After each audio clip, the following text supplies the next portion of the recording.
Hello my dear students, welcome to Teacher at Home. Today class we are going to learn the fourth chapter, India Towards a New Era. It was AD 1612-1616, a day in Surat. A Bania man was dead. Body is being carried away for cremation to the burial ground. Hundreds of people accompany the funeral procession. Wife of the deceased is accompanied by relatives and maids. She has put on new clothes and ornaments as if she is about to enter the bridal chamber. The dead body is placed on the funeral pyre. She circles the pyre 3 times and sits on it, placing her husband's head on her lap. She is going to accompany her husband to the other world. That was the belief. Firewood is placed over her. Ghee and oil perfumes are showered over her and pyre is lit. She was not more than 10 years old and had not even lived with her husband. Still, she as a wife was burned alive in the pyre. Source is William Foster's EIE, Earlier Travels in India 1583 to 16. This is a description on Sati, an evil practice that prevailed in India. Several such social evils and practices prevailed in India. Can you name some of them? It is child marriage, prohibition on widow remarriage, human sacrifice, female infanticide, slavery. Several reform movements came up in the 19th century to fight against these evil practices. Social consciousness that developed due to the English education and rational thinking lead to these reform movements. The protest against the evil customs and superstitions, freedom of women, spread of education, and a sense of pride on Indian culture were the common features of these movements. Let us familiarize with the important reform movements and leaders who initiated them. Raja Ram Mohan Roy. Raja Ram Mohan Roy, who gained Western education, strongly condemned the evil practices like sati and child marriage that prevailed in India. His campaign against sati persuaded Lord William Bentinck, the British Governor General, to abolish sati. He founded Brahma Samaj to propagate his ideology and gave the message that the ideals of all religions are basically the same. He strongly believed caste system to be the major source of disparity in Indian society. He is known as the father of Indian Renaissance. Swami Dayananda Saraswati. Swami Dayananda Saraswati was the leader of the Indian Renaissance who attacked the caste system and condemned ideal worship. To disseminate his ideology, he founded Arya Samaj. He gave the call, go back to Vedas. Jyotirao Phule. Jyotirao Phule condemned caste system and promoted widow remarriage. He argued that free and compulsory education should be provided to children up to 11 years and gave primary concern to the education of the weaker section and women. For these purposes, he founded the Satya Shojak Samaj. Pandit Ramabai. Pandit Ramabai founded Arya Mahila Sabha, an organization for the uplift of women. She fought against the social inequalities faced by women and worked tirelessly for women's education and the empowerment of widows. Sir Syed Ahmad Khan. Sir Syed Ahmad Khan led the movement for the spread of modern education among Muslims. He established Mohammedan Anglo-Oriental College at Aligarh that later became his famous Aligarh Muslim University. One of his remarks of the Hindu-Muslim unity is given below. Both Hindus and Muslims breathe the air of India, drink the water of Ganga and Yamuna. We both feed upon the products of the Indian soil. We are together in life and death. Swami Vivekananda. Swami Vivekananda fought against the caste inequalities and promoted educated among women. He gave emphasis to the universal brotherhood and remarked, for our own motherland, a junction of the two great systems, Hinduism and Islam, is the only hope. He was the disciple of Sri Ramakrishna Paramahamsa. He founded the Ramakrishna Mission to propagate the teachings of his master. The mission established several educational institutions all over India. He played an important role in awakening the nationalistic feeling, self-respect among Indians. Changing people. The leaders of the social reform movements contributed to develop a vision emphasizing the universal brotherhood based on humanism that stood beyond caste and religion. All the reformers gave emphasis to the importance of education and established educational institutions. This in turn accelerated the progress of education in India. They reminded Indians of their rich cultural heritage and thereby developed self respect and national pride. Thus, the social reformers play a major role in awakening the Indians. Emergence of nationalism. The different social reform movements and their leaders, whom we discussed, instilled a new spirit among the Indians. We also discussed the political and economic conditions of the period in the previous chapters. The British conquered princely state and unified Indian politically. Economic exploitation of the British government created an anti-British attitude among Indians. The spread of English education and the development in transport and communication brought the people together.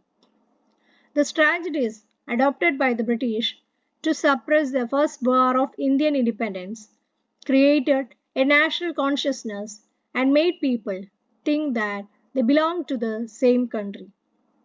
These factors helped to develop a sense of unity among the Indians. Indian nationalism is a sense of oneness beyond religious, linguistic, and regional diversities. The mountains and rivers of India, forests and broad fields, which gave us food, were all dear to us. But what counted ultimately were the people of India, people like them and me, who were spread out all over this vast land. Bharat Mata, Mother India, was essentially this million of people, and victory to her meant victory of these people. You are parts of the Bharat Mata. I told them, you are in the manner yourselves, Bharat Mata, and as this idea slowly soaked into their brains, their eyes would light up as they had made a great discovery. Jawaharlal Nehru, the discovery of India. The development of nationalism accelerated the Indians' efforts to liberate from the British. This enhanced the relevance of various movements for their independence. Formation of association. A number of regional organizations came into existence at various parts of India as a result of this growing awakening. Madras Native Association, Pune Sarvajanik Sabha, and Indian Association were a few among them. All these organizations gave priority to the regional problems. This necessitated forming a national organization. Formation of the Indian National Congress. 72 representatives of various organizations across India assembled in the vast auditorium of Tejpal Sanskrit College, Bombay on 20th December 1885. They were of diverse attire, religion, and language. W.C. Banerjee presided over the meeting, initiated by the former British civil servant A.O. Hume. The Indian National Congress was formed in the meeting. From the speech at the first meeting, we desire that administration of India should be further modernized and we be made a part of it. W.C. Banerjee. The major delegates of the first sessions of the Indian National Congress. Major aims of the Indian National Congress were to promote fellow feeling among the volunteers from different parts of the country, to develop a national spirit beyond the religious, caste, and regional loyalties, to bring the problems of Indians to the notice of authorities. With the formation of the Indian National Congress, the agitations against the British gained an organized nature. Such organized agitations against the British power can be called the national movement. Based on the style and the strategies of the agitations, the national movement can be divided into three phases: period of modern nationalism, period of extreme nationalism, Gandhian era.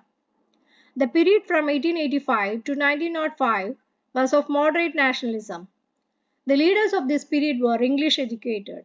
The prominent among them were Dadabhai Navroji, Gopalakrishna Gokhale, Badruddin Tyabji, and Firoz Shah Mehta. The policy was to bring the common problems and demands to the notice of the British government by means of petitions, resolutions, and protests. Unfortunately, the British officials did not properly consider them. The leaders studied the root cause of the poverty in British India, and these studies formed the ideological base of the national movement. Drain theory. Drain theory is the major contribution of Dadabhai Navroji. There was a drain of wealth from India to England during colonial rule. It was mainly in the form of salary, taxes, and gifts. He proved that the economic drain under the British rule is the root cause of poverty in India. Partition of Bengal. The seat of the British government in India was Bengal. People of Bengal had been living like brothers. They had been carrying out various activities against the policies of the British government. 1904, the Secretary of Home Affairs, Risley, observed Bengal united is power, Bengal divided will pull several different ways. One of our main objectives is to split up and thereby weaken a solid body of opponents to our rule. The British officials treated Bengal as a growing power against the British rule. In the background of the Viceroy, Lord Curzon divided Bengal in 1905. The map of divided Bengal in 1905. National dailies, poets, and social readers strongly opposed the partition. The great poet Rabindranath Tagore made his stand on the partition explicit. He stated the East and West Bengal are the two chambers of the same heart which is made fertile by the Ganga and the Brahmaputra. It is the warm blood originating from these vessels that flows through the arteries of the Bengalis. Bengal burns. Agitation against the partition stirred Bengal. How did the people of Bengal protest against the partition? Organized protest meetings, picketed shops that sold foreign goods, burned foreign clothes, promoted the use of Indian products, organized marches and public meetings against the British, ban on sugar, boycott foreign goods and use Swadeshi products was the main slogan of the agitations against the partition of Bengal. The people were exhorted to boycott even wedding tea parties where foreign made sugar was used. The nationalists promoted jaggery instead of sugar. Considering the intensity of the agitations, the British government was compelled to withdraw the partition. Swaraj is my birthright. The period of agitations followed by the partition of Bengal brought a new turn in the national movement and it was known as the period of extreme nationalism. The main leaders of this phase were Balagangadhar Tilak, Bipin Chandra Pal, Lala Lajpat Rai. They were jointly known as Lal Bal Pal. Activities of these leaders won country-wide attention and inspired mass. Balagangadhar Tilak was the chief spokesman of the extreme nationalism. He was reversed as Logamanya. The two newspapers he started were Maratha and Kesari. He made the famous slogan, Swaraj is my birthright and I must have it. All Indian Muslim League. The All India Muslim League was formed by Aga Khan and Nawab Salimullah Khan in Dhaka in 1906 during the movement against the partition of Bengal. Surat split. The national movement became stronger with agitations against the partition of Bengal. In this period, there was growing difference of opinion between the moderates and the extremists. It led to the split in the Congress at its All India sessions of Gujarat 1907. It temporarily weakened the activities of the national movement. Home Rule Movement. The Congress supported Britain in the First World War with the hope that India would be granted autonomy after the war. During this time, the Home Rule movement led by Annie Besant and Balagangadhar Tilak kept the national movement alive. Irish lady who was attracted to the Indian culture and took Indian citizenship in 1893. She started Home Rule movement in 1916. Lucknow Pact. The Lucknow session of the Indian National Congress was held in 1916 when the Home Rule movement was active. The moderates and extremists who split in the Surat section decided to give up the difference of opinion and join together. They also decided to cooperate with the All India Muslim League in the anti-British agitations. Subtopics: growth of extreme nationalism, agitation against the partition of Bengal. A lot of social evils prevailed in India.